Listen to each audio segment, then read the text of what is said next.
Hey DIYers, what's going on? Mike Borders with the Mike Borders channel. Thank you for watching. Hey, we've come a long way in our outdrive rebuild and we are all done. It is now time to install or reconnect the lower unit to the upper unit.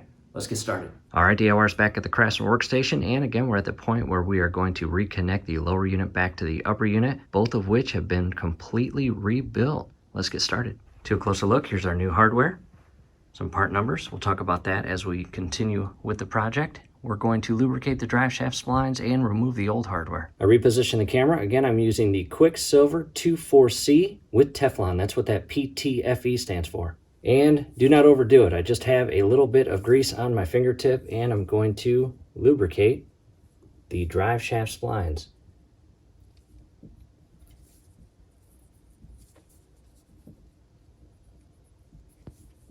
As well as this O-ring that we also lubricated in the previous steps during the water pump install.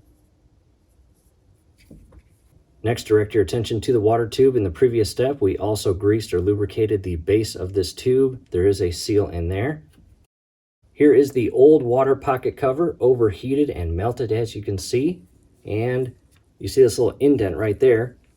The way this works, when we shift the lower unit in place to the upper unit, it is going to guide this water tube through the brand new tube, and the base of it is going to go into that seal. So you want to make sure, again, that seal is lubricated.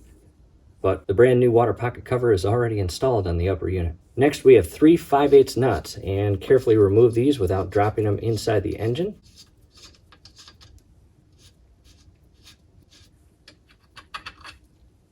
Next, remove the washer, as well as your small little Phillips screw, as shown here. Now to a close-up, ensure that your seal is properly flush in position with the top portion of your water pump housing. I also added some 2,4 grease to the oil seal here. Slide to the back and remove the bolt that the anode secures to. Back to the hardware, here is the old bolt we just removed. Here's the new one. And what I'll do down below in the comment section as well as description section are links to where to purchase these parts. New hardware.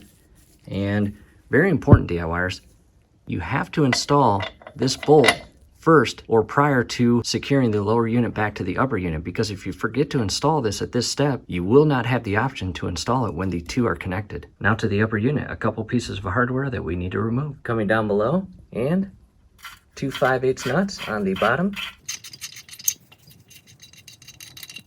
And this bolt right here. Back up top, coming inside where the shifter is. Very important, DIYers, ensure that it is placed in the forward position. Not this way, not that way, but forward and perfectly straight, facing this little bolt hole and screw hole. Back to the lower unit, and just as important, the shift shaft bushing rod here. You see the splines that I'm pointing at. Rotate that clockwise, and we need to lock the propeller shaft. As shown here, by turning it counterclockwise, you will see and hear or feel that the propeller shaft is locked in place. Taking a step back, and I am at a huge disadvantage with the outdrive disconnected from the boat. If your upper unit is still connected to your boat, that's good. It will be easier. Bear with me as I go through the next steps. Back to the upper unit, I want to come inside and show you where the drive shaft is going to sneak into. See that little oil seal right there? The drive shaft splines will go up and into that, and the splines themselves will attach to the splines of the vertical gear already installed in the upper unit. At this point, I've repositioned the units, and the more I thought about it, I'm going to do this in reverse compared to what you do with the upper unit still connected to the boat. In other words, I'm going to keep the lower unit as is. I'm going to pick up the upper unit, shift it into place, align everything, and lower it down and secure it. And again, as I shift this in place, we have a threaded stud here, 2 here, the drive shaft, the water tube, 2 threaded studs on the lower portion of the upper unit will feed right through there, and this little pin right here. So take your time, be patient and precise. In addition, as I shift this in place, I have to remind myself that the lower unit stand is not designed to hold the weight of both the upper and lower connected. I've got my left hand in place to align the copper pipe with the water tube. And once that's aligned, carefully continue shifting this down and on the studs. And from here, just kind of jiggle it in place. And if it goes all the way through, great. If it does not, you will have to shift down below and rotate the propeller shaft. to properly align the splines inside. Coming to the back side, and again, counterclockwise just a little bit. And you saw it fall just a hair. You can see the threaded stud coming through. I'm going to position the nuts in place and carefully, without cross-threading them, screw them in.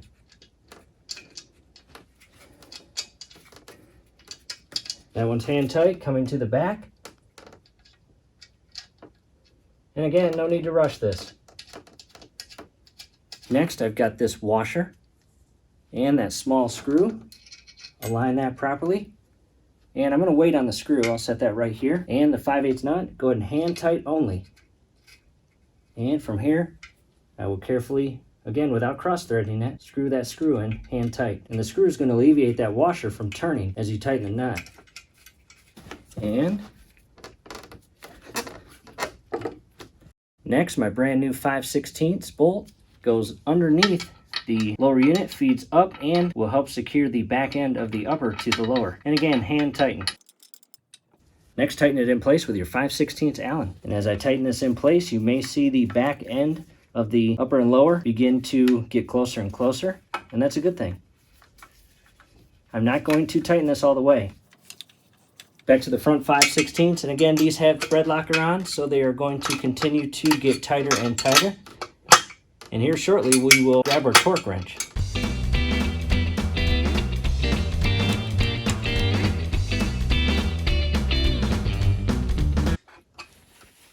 Now to the back.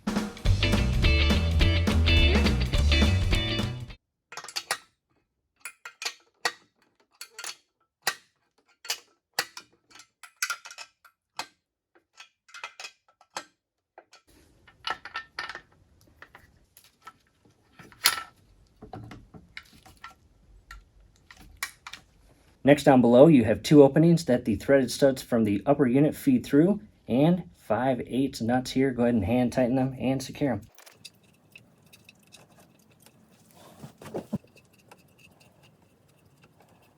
Next, go ahead and tighten them with your socket and ratchet.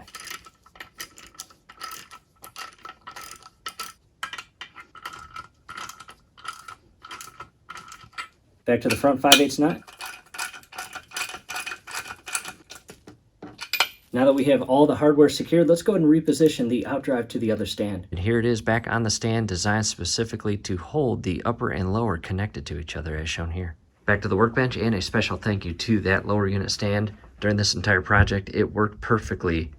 Here is our anode kit, and down below in the comment section as well as description section is a link to where to purchase this, as well as a link to a video showing the entire replacement of our anodes. However, for this video, we are only installing the trim portion. Let's go and open it. Here it is opened up, and the additional anode portions inside.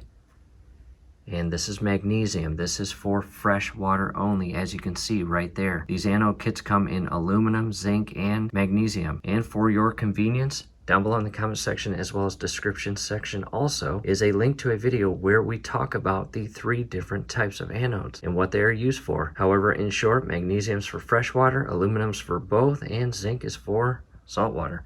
Let's go and remove that sticker. Sticker removed, and again, earlier in the project, we installed the new bolt prior to connecting the upper to the lower. As I mentioned earlier, if you forget to do that, that's not good, because at this stage, you won't be able to fit this bolt inside. Real quick, DIYers, I wanted to show you the difference in condition with the old anode and the new one. Check that out.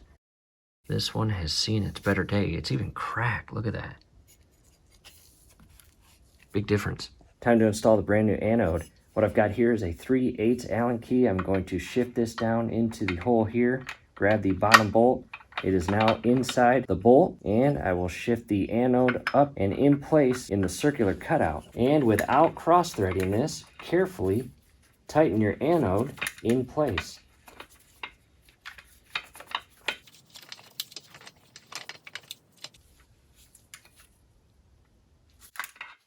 Now to a close-up of the brand new anode installed underneath as shown here. Next, I grab my Craftsman torque wrench. I've set it to 35 foot-pounds. We need to torque the 3 lock nuts to 35 foot-pounds. 2 on the bottom, 1 right here. I'll start with this one. And you will know the lock nuts are torqued to 35 foot-pounds when the torque wrench itself makes a clicking sound. And I'll try not to get in your way.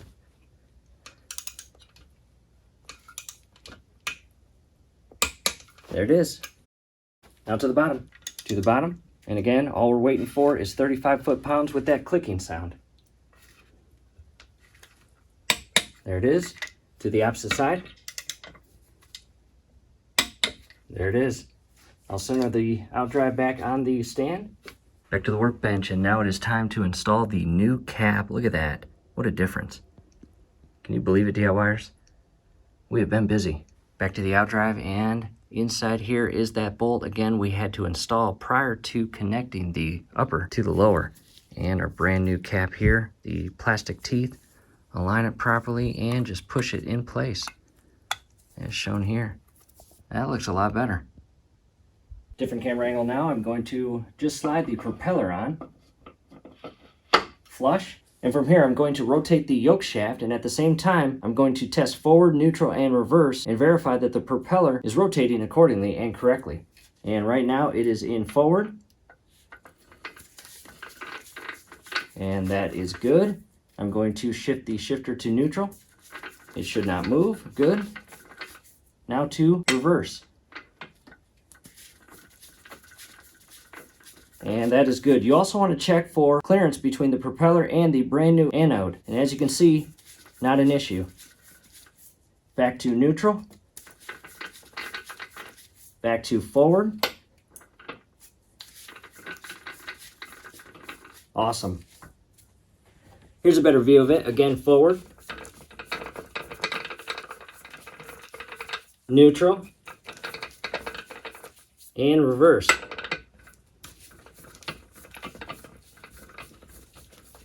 Back to the workstation. I've got the outdrive tucked away in the corner as you see here. And that is it, DIYers. From here we are going to sand the prop, repaint it. There's the Quicksilver Phantom Black. That's the matching paint to your outdrive. Do us a favor, below the video you'll see that thumbs up icon. Click on that, like the video, subscribe to the channel, definitely ring your YouTube bell. That would be very helpful to us. We'd really appreciate it. Thanks again for watching. And if you're curious on how to install the propeller, there is a specific torque to the propeller nut as well. Definitely check out the link scrolling above. Thanks again.